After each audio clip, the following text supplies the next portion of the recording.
Hello नमस्कार प्यारे बच्चों, कैसे हो आप सभी लोग। उम्मीद करते हैं कि आप सभी लोग अच्छे होंगे और आप सभी लोग की पढ़ाई बिल्कुल ही अच्छी तरीके से चल रही होगी।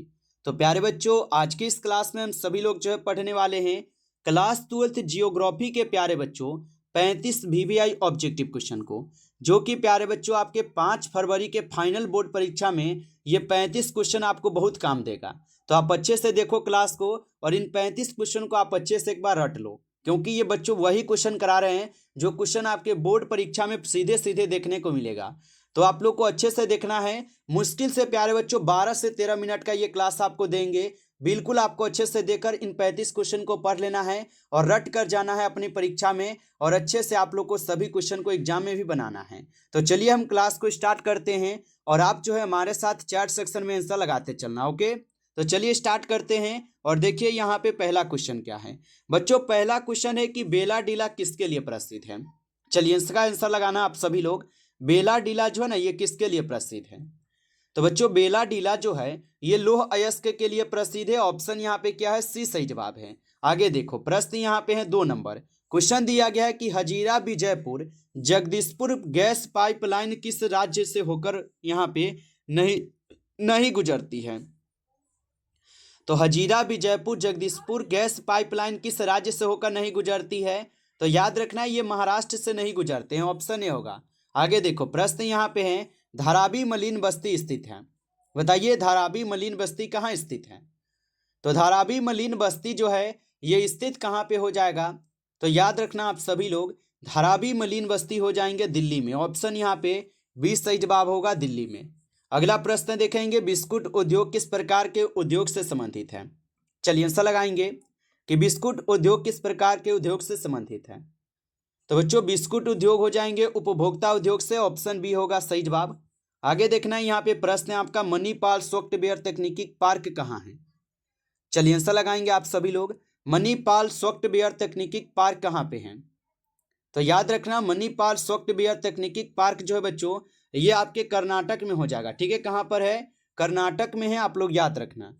अगला प्रश्न देखो, क्वेश्चन है किस पंचवर्षीय योजना की अवधि 2007 से लेकर 12 है। तो किस पंचवर्षीय योजना की अवधि 2007 से 12 है। तो याद रखना 11वीं पंचवर्षीय योजना है, ऑप्शन सी है। अगला प्रश्न है कि कोलकाता पतन स्थित है। चलिए बताएंगे आप सभी लोग कि कोलकाता पतन जो है ना ये स्थित हो जाएंगे। तो कोलकाता पतन जो है ये तो आपके आते हैं पश्चिम बंगाल में। ऑप्शन यहाँ पे डी है। आगे देखो प्रश्न निम्नलिखित में से वह कौन सा एक सबसे सस्ता परिवहन साधन है जो भारी सामान और लंबी दूरी के लिए उपयुक्त है। तो सभी लोग याद किए हो कि नहीं, जल परिवहन पहले पढ़ा है। ऑप्शन सी सही जवाब है, जल परिवहन होगा। आगे देखो प्रश्न यहाँ पे है भारतीय रेल प्रणाली को कितने मंडलों में विभाजित किया गया है। तो भारतीय रेल प्रणाली को कितने मंडलों में विभाजित किया गया है। तो इसको किए गए हैं 18 में। ऑप्शन सी सही जवाब है। अगला प्रश्न है कि भारत में वायु परिवहन सेवा की शुरुआत कब हुई थी। तो भारत में वायु परिवहन सेवा की अगर शुरुआत की बात की जाए तो ये होते हैं 1911 में। ऑप्शन बी होगा। अगला प्रश्न देखेंगे तूतीकोरिन पतन स्थित है। चलिए बताइएगा तूतीकोरिन पतन स्थित हो जाएंगे। तो तूतीकोरिन पत्थर जो है ये तो तमिलनाडु में है। ऑप्शन सी सही जवाब है, तमिलनाडु में होगा। अगला क्वेश्चन देखिए, क्वेश्चन है कि निम्नलिखित में से कौन सा रोग जलजन्य रोग है। बताइए निम्नलिखित में से कौन सा रोग है जो कि जलजन्य रोग होगा। तो याद रखना अतिसार हो जाएगा। ठीक है, अतिसार है। आगे देखो यहाँ पे क्वेश्चन है किस अवधि में जनसंख्या वृद्धि का ह्रास हुआ है। ये बच्चों हम 35 क्वेश्चन ही करा रहे हैं, लेकिन काफी इंपॉर्टेंट VVI क्वेश्चन करा रहे हैं। ठीक है, और अगर आपको 200 से 300 क्वेश्चन का क्लास करना है ना तो आप सब्सक्राइब कर लो। ठीक है, सब्सक्राइब कर लीजिए। और डेली हम 8 बजे, ठीक है 8 बजे रात को 8 PM में आप लोग को 8 बजे रात को हम लाइव आते हैं बच्चों 8 बजे। और बिल्कुल आपको 200 से 300 क्वेश्चन हम डेली कराते हैं। तो आप नए होंगे तो सब्सक्राइब कर लेना। जब क्लास हम स्टार्ट करेंगे 8 बजे आपके पास नोटिफिकेशन पहुंच जाएंगे। ठीक है, तो आप सब्सक्राइब कर लेना। वहां पे हम 200 से 300 क्वेश्चन डेली करा रहे हैं और यहाँ पे आपको 35 क्वेश्चन जो इंपॉर्टेंट है वह जरूर करा रहे हैं। ठीक है, तो इसको भी आप पढ़ लो अच्छे से। और बताइए किस अवधि में जनसंख्या वृद्धि का ह्रास हुआ है। तो आप बताओगे 1911 से 1921 तक होगा। अगला प्रश्न देखिए कि भारत की जनगणना के अनुसार निम्नलिखित में से कौन नगर की परिभाषा नहीं है। तो यहाँ पे 75% से अधिक जनसंख्या का प्राथमिक क्षेत्र में संलग्न होता। ऑप्शन डी यहाँ पे आपका सही जवाब होगा। आगे देखो प्रश्न है कि निम्नलिखित में से कौन एक जन हस्तांतरण का अपकर्ष कारक नहीं है।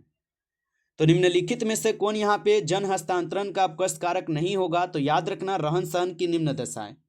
अगला प्रश्न देखना, क्वेश्चन है कि भारत में निम्नलिखित केंद्र शासित प्रदेशों में से किस एक की साक्षरता दर सर्वाधिक है।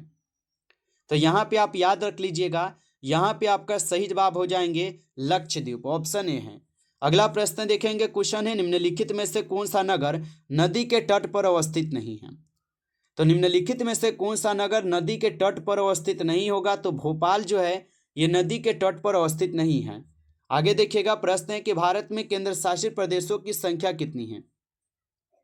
तो 28 राज्य हैं और 8 केंद्र शासित प्रदेश है, तो ऑप्शन यहाँ पे सी होगा। आगे देखिए यहाँ पे क्वेश्चन है आप लोग का, भिलाई किस वर्ग का नगर है। बताओ आप सभी लोग, भिलाई जो है ये किस प्रकार का नगर होगा। तो भिलाई किस वर्ग का नगर होगा, तो ये हो जाएंगे आपके औद्योगिक नगर। आगे देखना है यहाँ पे प्रश्न है कि निम्न में से कौन सबसे महत्वपूर्ण जूट उत्पादक क्षेत्र है।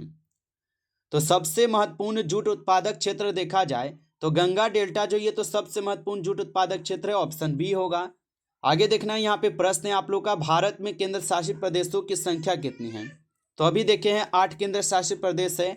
आगे देखिए क्वेश्चन है निम्नलिखित में से भारतीय कृषि की समस्या क्या है। पढ़े हो, निम्न उत्पादकता होता है, विखंडित जोत होता है और अनियमित मानसून, उपयुक्त सभी होगा यहाँ पे। आगे देखो प्रश्न है कि नीलगिरी पहाड़ी कहाँ पे अवस्थित हो। चलिए बताइए कि नीलगिरी पहाड़ी कहाँ पे अवस्थित है। तो नीलगिरी पहाड़ी जो है बच्चों ये अवस्थित है तमिलनाडु में, ऑप्शन डी करना, तमिलनाडु में होगा। अगला प्रश्न है निम्नलिखित राज्यों में से कौन कपास उत्पादक नहीं है। चलिए बताइए निम्नलिखित राज्यों में से कौन कपास उत्पादक राज्य नहीं है। तो याद रखिएगा महाराष्ट्र नहीं है। आगे देखिएगा यहाँ पे प्रश्न है आपका, हरित क्रांति जो है ये संबंधित हो जाएंगे। बताइए हरित क्रांति किससे संबंधित है। तो हरित क्रांति हो जाएंगे बच्चों आपके खाद्य उत्पादन से, ऑप्शन ए होगा। अगला प्रश्न है कि सरदार सरोवर परियोजना किस नदी पर है। और बच्चों अगर आपको नोट्स लेना हो तो आप इस नंबर को स्क्रीनशॉट ले लो, 962 18 834। ठीक है, इस नंबर को आप स्क्रीनशॉट ले लो और मात्र प्यारे बच्चों आपको 99 रुपए में यानी 99 रुपए में आपको हम पूरे सब्जेक्ट का, ठीक है, पूरे सब्जेक्ट का आपको सब्जेक्टिव और ऑब्जेक्टिव क्वेश्चन दे रहे हैं। गेसिंग किया गया क्वेश्चन जो कि 100% बच्चों आपके इस पीडीएफ से सभी क्वेश्चन आपके परीक्षा में छपेगा। तो अगर आप अभी तक इस नोट्स को नहीं लिए हो तो इस नंबर पे आप एसएमएस करो और जल्दी से आप लोग ले लो इस नोट्स को, ताकि आपकी तैयारी एग्जाम से पहले एक बार देख लेंगे तो पूरा हो जाए। ठीक है, तो जो भी बच्चे नहीं लिए हो आप एसएमएस कर लो इस नंबर पे स्क्रीनशॉट लेके व्हाट्सएप पर और बोलिए किस तरह में 99 का पीडीएफ चाहिए। ओके, इस तरीके से एसएमएस कर देना, आप लोग स्क्रीनशॉट ले लो। और सरदार सरोवर परियोजना किस नदी पर है ये बताइए। तो आप बताओगे सरदार सरोवर परियोजनाएं जो है ये हो जाएंगे नर्मदा नदी पर। आगे देखिए प्रश्न यहाँ पे है, हीराकुंड बांध किस नदी पर बना है। तो हीराकुंड बांध हो जाएंगे महानदी पर, ऑप्शन बी है। आगे देखिएगा प्रश्न, निम्नलिखित में से कौन सबसे छोटी है। तो निम्नलिखित में से कौन सबसे छोटी होगा, तो सबसे छोटी माही बेसिन है। अगला प्रश्न देखेंगे, क्वेश्चन यहाँ पे दिया गया है सबसे महत्वपूर्ण जूट उत्पादक क्षेत्र है। तो सबसे महत्वपूर्ण जूट उत्पादक क्षेत्र जो यहाँ पे हो जाएगा गंगा डेल्टा। अगला प्रश्न देखेंगे, क्वेश्चन है रावत भाटा परमाणु ऊर्जा संयंत्र किस राज्य में अवस्थित है। तो रावत भाटा परमाणु ऊर्जा संयंत्र किस राज्य में स्थित है, तो ये राजस्थान में होगा, ऑप्शन ए सही जवाब है राजस्थान। अगला प्रश्न, निम्नलिखित में से कौन एक ऊर्जा का गैर परंपरागत स्रोत है। तो निम्नलिखित में से कौन एक ऊर्जा का गैर परंपरागत स्रोत होगा। तो ऊर्जा का गैर परंपरागत स्रोत होगा सौर ऊर्जा। अगला प्रश्न देखना, क्वेश्चन है मेहसाबी श्रेणी का संबंध निम्न में से किससे है। तो मेहसाबी श्रेणी का अगर संबंध देखा जाए तो ये हो जाएंगे लौह अयस्क से, ऑप्शन ए सही जवाब है लौह अयस्क से होगा। अगला प्रश्न यहाँ पे, तारापुर नाभिकीय ऊर्जा केंद्र कहाँ पे अवस्थित है। तो तारापुर नाभिकीय ऊर्जा केंद्र जो ये महाराष्ट्र में है, ऑप्शन यहाँ पे क्या है 20 सही जवाब है महाराष्ट्र में है। अगला प्रश्न देखिएगा, यहाँ पे क्वेश्चन है आप लोग का 34 क्वेश्चन है, नौ निश्चयवाद के प्रवर्तक कौन है। बताइए नौ निश्चयवाद के प्रवर्तक कौन है। तो नौ निश्चयवाद के प्रवर्तक हो जाएंगे टेलर। ठीक है, ऑप्शन यहाँ पे बी है टेलर होगा। चलिए आगे देखिएगा प्रश्न क्या है। प्रश्न है कि संभववाद शब्द का प्रयोग सर्वप्रथम किस फ्रांसीसी विद्वान ने किया था। तो संभववाद शब्द का प्रयोग सर्वप्रथम जो है किस फ्रांसीसी विद्वान ने किया था। तो याद रखना लुसियस फेब्रे के द्वारा की गई थी, ऑप्शन बी सही जवाब है। तो यहाँ पे बच्चों 35 क्वेश्चन हुआ कंप्लीट। आप लोग का कितना सही किए हो कमेंट करना, ठीक है। अच्छा लगा हो आपको क्लास तो आप लाइक कर लेना, ठीक है। सभी लोग एक बार क्लास को लाइक कर देना, और नए जुड़े हो चैनल पे तो आप सब्सक्राइब कर लेना, क्योंकि बच्चों जब भी हम क्लास स्टार्ट करते हैं डेली हम आप लोगों के साथ 8 PM में, यानी कि 8 बजे रात को हम आपके साथ 8 बजे डेली लाइव आते हैं। और लाइव में आप लोगों को डेली बच्चों हम 200 से 300 क्वेश्चन कंप्लीट दे रहे हैं आप लोग को क्लास, ताकि आप लोग की जल्दी से रिवीजन हो जाए और तैयारी पूरा हो जाए। तो जो भी बच्चे अभी तक सब्सक्राइब नहीं किए हो आप करके जुड़ जाइए, ताकि क्लास स्टार्ट हो नोटिफिकेशन पहुंच जाए। चलिए फिर मिलते हैं आपसे एक नेक्स्ट टॉपिक के साथ नेक्स्ट क्लास में।